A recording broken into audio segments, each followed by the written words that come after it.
Hello friends, welcome in our channel learning Arc GIS. तो आज हम लाए हैं आपके लिए बहुत ही स्पेशल वीडियो जिसमें इंक्लूड है आपके सभी पीवाईक्यूज जो कि पहले प्रीवियस ईयर्स में पूछे जा चुके हैं। तो आज का सेशन बहुत ही इम्पोर्टेंट होने वाला है क्योंकि आज हम लाए हैं वेरी वेरी इंपॉर्टेंट क्वेश्चंस जो कि बार बार एग्जाम में पूछे जाते हैं। तो स्टार्ट करते हैं आज का session. Question number 1, which type of scale does not use units of measurement? किस प्रकार का पैमाना माप की इकाइयों का उपयोग नहीं करता है? तो कौन सा ऐसा स्केल है जो कि which does not use units of measurement? तो हम जानते हैं कि कौन सा स्केल होता है, वो होता है हमारा आर एफ जो है उसमें हम यूनिट ऑफ मेजरमेंट यूज नहीं करते हैं। मीन्स यहाँ पे जो स्केल होता है वो हम सिर्फ रेशियो के फॉर्म में रिप्रेजेंट करते हैं जिसको बोलते हैं रिप्रेजेंटेटिव फ्रैक्शन आर एफ। तो आंसर क्या होगा हमारा? आंसर होगा हमारा R F. Means question number first का आंसर होगा हमारा ए। क्लियर? नेक्स्ट, वो do won't do you mean by R F? तो हमने जब आर एफ की बात की है तो हम समझ लेते हैं कि आर एफ होता क्या है। तो नेक्स्ट क्वेश्चन है हमारा कि आर एफ का मतलब क्या होता है। तो हमने बता दिया आर एफ का मतलब क्या होता है। क्या उसका मतलब रिलीफ फीचर होता है, या रिकॉर्डेड फीचर होता है, या रिप्रेजेंटेटिव फ्रैक्शन, या रीडिंग फैक्टर? क्या होगा आर एफ का मतलब? आर एफ का मतलब है, हमारा आंसर होगा C, representative fraction. R F representative fraction होता है जिसे हम डिनोट करते हैं। फॉर एग्जाम्पल, जैसे ये आपका वन रेस टू, जैसे ये है 1:25,000 की अगर हम बात करते हैं तो ये हो गया हमारा आर एफ, जिसमें कि हमने क्या बताया है। सॉरी, यहाँ पे थोड़ा राइटिंग में थोड़ा प्रॉब्लम आ रहा है। तो यहाँ है हमारा जो रिप्रेजेंटेटिव फ्रैक्शन है वो हम इस तरह से उसको डिनोट करते हैं, इस तरह से उसको रिप्रेजेंट करते हैं। तो आंसर इज रिप्रेजेंटेटिव फ्रैक्शन। तो नेक्स्ट है, R F is equal to, R F जो है वो किसके बराबर होता है? क्या वो मानचित्र दूरी बटा ग्राउंड दूरी है, या फिर ग्राउंड डिस्टेंस और मैप डिस्टेंस का रेशियो है, या स्केल और ग्राउंड ग्राउंड की जो डिस्टेंस है उसका रेशियो है, या इनमें से कोई नहीं? क्या होगा आर एफ? आर एफ क्या होता है एक्चुअली? आर एफ जो होता है वो हमारा होता है स्केल। स्केल क्या होता है? स्केल होता है कि अगर आपने कोई दो पॉइंट्स मैप पे, आपने किसी दो पॉइंट के बीच की जो डिस्टेंस होती है, अगर वो 1 सेंटीमीटर है या 1 किलोमीटर है, तो वही डिस्टेंस आप अगर एक्चुअली ग्राउंड पे चेक करेंगे उन्हीं दो पॉइंट्स के बीच में, तो उन दोनों के बीच का जो डिस्टेंस है ऑन द ग्राउंड और उन दोनों का बीच का जो डिस्टेंस है ऑन द मैप, उन दोनों का जो रेशियो होता है उसी को हम क्या कहते हैं? R F. क्लियर है? तो आर एफ क्या हो गया कि किन्हीं दो बिंदुओं के बीच की distance on the map divided by same 2 points on the actual ground. तो उन दोनों के बीच की जो डिस्टेंस है उन दोनों को जब डिवाइड कर देंगे तो बनता है आपका आर एफ। यहाँ पे आपको ध्यान देना है कि आर एफ में जो ऊपर होता है वैल्यू, वो होगी हमारे मैप पे जो उन्हीं दो बिंदुओं के बीच की डिस्टेंस ऑन मैप, और डिवाइडेड बाई उन्हीं दो बिंदुओं के बीच की distance on the ground. Clear? तो answer is map distance divided by ground distance. तो ये होगा हमारा आंसर। यहाँ उल्टा दिया है ground distance divided by map distance, तो ये नहीं होगा क्योंकि हमने आपको बताया 1:, क्या होता है? 1:, होता है हमारा, जैसे 1:50,000 हम लिख रहे हैं, तो 1:50,000 का मतलब क्या है? 1:50,000 का मतलब है कि कोई भी दो बिंदुओं के बीच की डिस्टेंस ऑन द मैप वो 1 है, तो वो ग्राउंड पे कितना है? 50,000 के इक्वल है। इसलिए हम उसको रिप्रेजेंटेटिव फ्रैक्शन कहते हैं। तो यहाँ पे जो 1 है वो है हमारे जो मैप है उस पे डिस्टेंस, और डिवाइडेड बाय 50,000 मतलब जो ग्राउंड पे 2 पॉइंट्स है उनके बीच की डिस्टेंस। तो ये है। तो हम आरएफ कब यूज करते हैं? आरएफ एक तरह का स्केल है जो हम तब यूज करते हैं क्योंकि आपको पता है हर मैप में अपना एक स्केल होता है। तो इस स्केल के आधार पर ही हम जो अदर कैलकुलेशंस होती हैं कि जो हमने मैप पे शो किया है वो एक्चुअली हमारे ग्राउंड पे उनकी पोजीशन क्या है उसको बताने के लिए या एरिया बताने के लिए, उन सब के लिए हम यहाँ स्केल यूज करते हैं हमारे मैप में। Map distance divided by ground distance मतलब मानचित्र की दूरी बटा ग्राउंड की दूरी। अगर इतना क्लियर है तो नेक्स्ट देख लेते हैं। नेक्स्ट है हमारा the scale of topographical maps of India is. जो स्थलाकृतिक मानचित्र है उनका पैमाना क्या होता है, क्या है उनका पैमाना? तो यहाँ पे एक हिंट दिया है कि 1:10। सॉरी, इस हिंट को हम बाद में देखते हैं, पहले ये बता देते हैं कि मैप जो स्थलाकृतिक मानचित्रों का पैमाना होता है, भारत के स्थलाकृतिक मानचित्रों का जो पैमाना है वो इनमें से क्या होगा? तो यहाँ देख लीजिए, जो टोपोग्राफिकल मैप्स की अगर हम बात करते हैं तो वहां हमारे स्केल होते हैं। एक होता है 1:1, जैसे ये है 1:50,000, 1:125,000, 1:250,000। तो वहां है, यहाँ है हमारे 1:10, 100,000। तो इसका जो वैल्यू है अगर हम यहाँ चेक करेंगे तो कौन सा आंसर हमारा सही है? क्या ये 1:2025 होगा या 1:1000 होगा या 1 यहाँ पे अगर हम देखें यहाँ ये है हमारा 1 लाख, तो 1 लाख यहाँ कहीं नहीं है, तो हमारा आंसर होगा बी।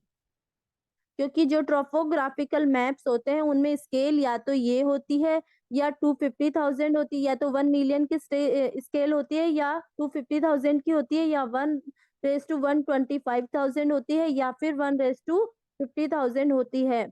अगर हम यहाँ पे बात करें कि जो टोपोग्राफिकल मैप्स होते हैं उनमें 4 डिग्री का क्या मतलब है? इसका मतलब है कि अगर आपका कोई मैप है, अगर आपने कोई मैप बनाया है और उसका स्केल है ये, ठीक, तो हम क्या करेंगे कि वहां पे अगर आप मैप को चेक करेंगे तो वहां जो ग्रिड बनी हुई है उनके बीच का जो डिस्टेंस है वो कितना है?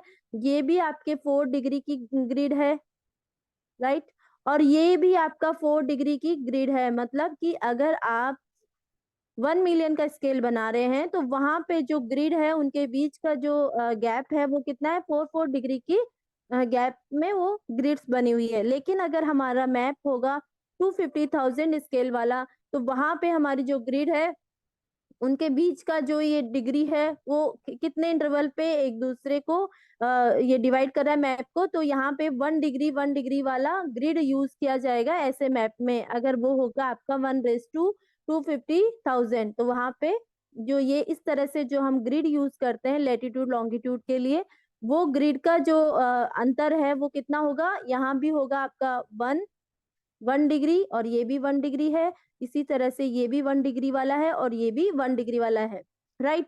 तो इस तरह से हम बता सकते हैं कि जो टोपोग्राफिकल मैप्स है इंडिया के उनका स्केल कितना होता है? ये होता है। या तो ऑप्शन में ये है तो भी सही है, ऑप्शन में ये है तो भी सही है, ऑप्शन में ये होगा तो भी सही होगा, और ऑप्शन में अगर ये हो तो भी आपका राइट आंसर होगा। तो यहाँ हमारा राइट आंसर है बी। नेक्स्ट हम चलते हैं।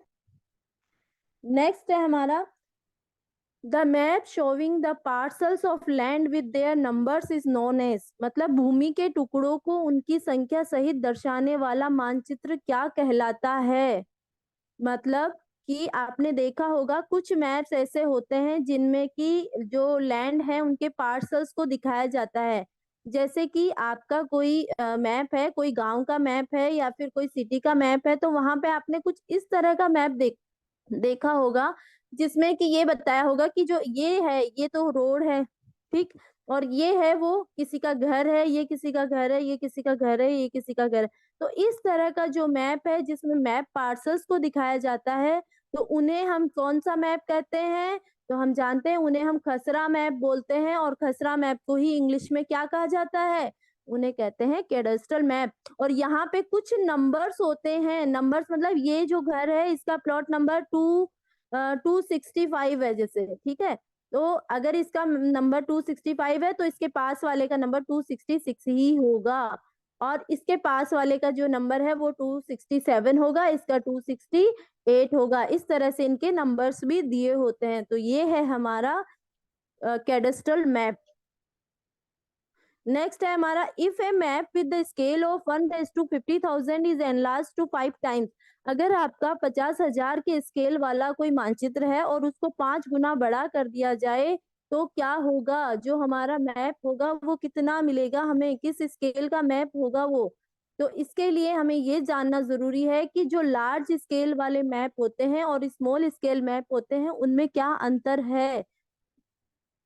जो भी हमारा, अगर हम इसको 5 टाइम्स बढ़ा दिया जाए, ठीक है, इस स्केल को 5 टाइम्स बढ़ाना मतलब अभी यहाँ पे हमारे 1:50,000 का मतलब क्या है, 1:50,000 का क्या मतलब है, यहाँ 50,000 अगर हम बात कर रहे हैं तो इसका मतलब है कि 1 डिवाइड हो रहा है 50,000 से। इसका मतलब जो हमें रिजल्ट मिलेगा, जो इक्वल टू जो रिजल्ट मिलेगा वो बहुत ही कम होगा, लेस देन 1 होगा। लेकिन अगर हम इसको मल्टीप्लाई कर देते हैं 5 से, अगर हम इसको 5 से मल्टीप्लाई करेंगे तो आप यहाँ देख सकते हो क्या होगा, यहाँ पे 1 आ जाएगा और आंसर हमारा हो जाएगा 10,000। तो अगर आपने किसी मैप को 5 टाइम्स लार्ज कर दिया तो उसका स्केल क्या बन जाएगा, 1 डिवाइडेड बाई 10,000, दैट इज 1:10,000। तो आंसर क्या होगा हमारा, आंसर हमारा सी होगा। यहाँ कंफ्यूज नहीं होना है। अगर आपके स्केल को 5 टाइम्स बढ़ा दिया जाए, 5 गुना बड़ा कर दिया जाए, तो जो हमारा स्केल होगा वो क्या बन जाएगा, 1:10,000। और ये जो 1:10,000 है ये बड़ा स्केल है देन 1:50,000। क्यों, क्योंकि इसमें डिटेल्स ज्यादा मिलेंगी और इसमें डिटेल्स कम मिलेंगी। स्केल के बारे में मैं आपको एक पूरा वीडियो अच्छे से समझाऊंगी कि स्केल होता क्या है।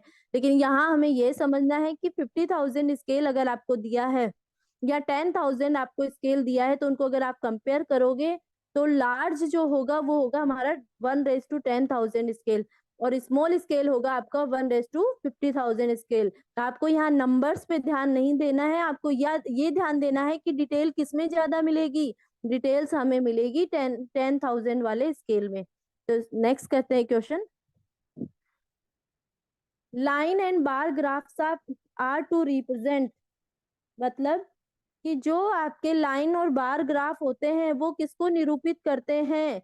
तो यहाँ आंसर मैंने पहले से दे रखा है कि वो टेम्परेचर और रेनफॉल को रिप्रेजेंट करते हैं। मतलब आपके तापमान और वर्षा के लिए हम लाइन और बार ग्राफ का यूज करते हैं।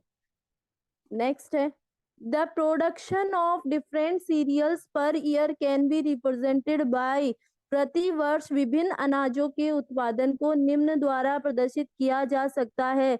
मतलब आपके जो अनाज उत्पादन है, प्रति वर्ष में कितना अनाज उत्पादित हुआ है उसको हम कैसे रिप्रेजेंट करते हैं, उसको हम इस तरह से सर्किल के थ्रू हम रिप्रेजेंट करते हैं कि हमारा जो ये इस ईयर में इतना परसेंट दाल हुई है, इतना परसेंट कुछ और फसल हुई है। तो इस तरह से जो अनाज होते हैं, जो सीरियल्स होते हैं, उनको हम ऐसे ही डायग्राम के द्वारा प्रदर्शित करते हैं और जिसे हम कहते हैं पाई डायग्राम। क्लियर है इतना? ओके, आई होप कि आपको इतना क्लियर हो गया होगा। तो हम नेक्स्ट चलते हैं क्वेश्चन पे। नेक्स्ट क्वेश्चन है हमारा,